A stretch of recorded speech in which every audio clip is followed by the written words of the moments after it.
Traditionally, robust research takes place at the end of the design process to validate a chosen design. But that's much too late to provide any meaningful direction to creatives. At Designalytics, we think this misses the point entirely. We wondered, how much more effective would designers be if data actually supported their efforts? So we decided to test out a new way of thinking with design students. For the past 3 years, Designalytics has partnered with the Pennsylvania College of Art and Design, otherwise known as PCAD, to provide the students there with a very unique opportunity. Using our data and next-generation design measurement tools to refine an existing brand's current in-market design, and then evaluate their creation with consumers. This year, 4 seniors undertook the challenge. Here are the students and the brands they chose.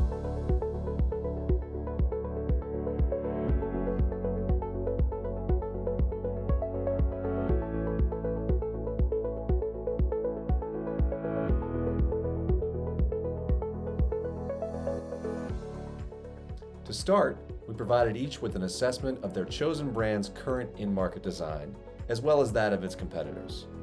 This report includes design performance metrics like standout, communication, mental availability, and more.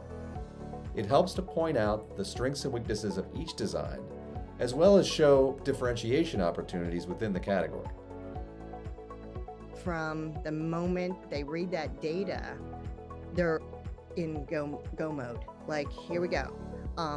And it kind of narrows things down, and I wouldn't say it makes it easier for them, but right away, like I said, they're making smart choices based on information that they're provided. After reviewing the data for their chosen design as well as that of the competition, the students developed their own concepts. They then tested those concepts against the in-market design using Designalytics screening tool Versus. From this, they received highly predictive, quantitative data about whether or not their design was likely to drive sales, as well as open-ended consumer feedback to help focus their refinement efforts. I kind of acted as a little bit of an interpreter in the beginning. Like, when consumers say this, they probably mean this.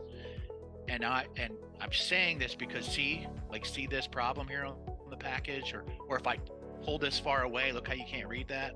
Seeing the quantitative measurement of consumer purchase preference, which is the most predictive design metric of sales success, allowed the students to begin to see their designs more objectively. The preference piece, I think, is so incredible that you have this network to be able to give that instant kind of reaction feedback. But what really got the students excited? The hundreds of written responses from consumers about why they preferred a certain design. So it was interesting to see a different perspective from a designer point of view and seeing what it would be like from a consumer point of view.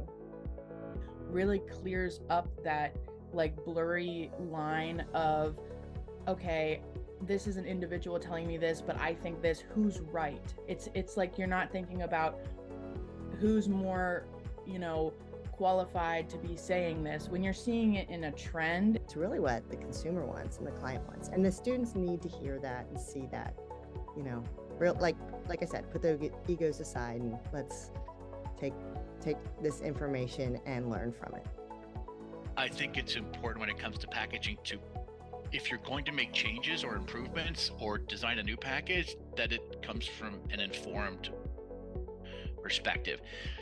With the data in hand, the students selected their most promising design concept and then refined it based on the consumer feedback. And the results were really impressive.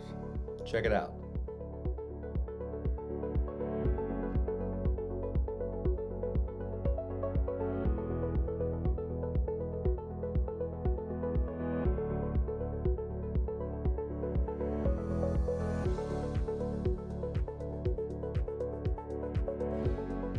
This was honestly like the highlight of like my college. The final research kind of like gave me a little confidence boost, and it like helped me realize, I need to, believe in what I'm doing more. And I was very happy. I was a little nervous at the start to see, if it would boost or anything like that. I didn't want it to go down. I wish we could run everything we've done through a system like this. I think now they see their value as a designer like they've never seen it before. I want this to be my competitive advantage. I think it needs to be part of curriculum because it's going to be the future.